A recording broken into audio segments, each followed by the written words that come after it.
القاهرة في قلب باريس، واحنا ماشيين بالصدفة لقينا باساج دوكاف، ممر القاهرة، معمول خصيصا تخليدا لاسم القاهرة عاصمة مصر في فرنسا في باريس.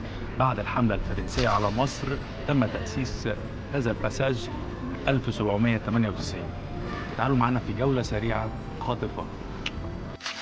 ممر القاهرة التاريخي في باريس ده مكان بيجمع ما بين تاريخ مصر وروح باريس العصرية. يعتبر أقدم ممر تجاري في باريس.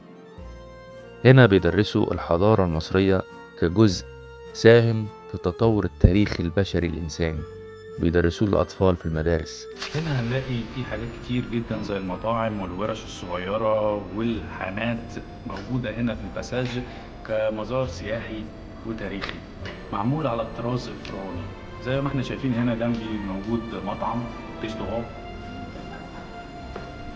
والناس قاعدة تاكل والحياة جميلة. في جوه محاور كتير لهذا الباساج زي ما احنا شايفين كده في الفيديو. لازم تكون فخور ببلدك مصر اللي ليها آثار في كل مكان في العالم.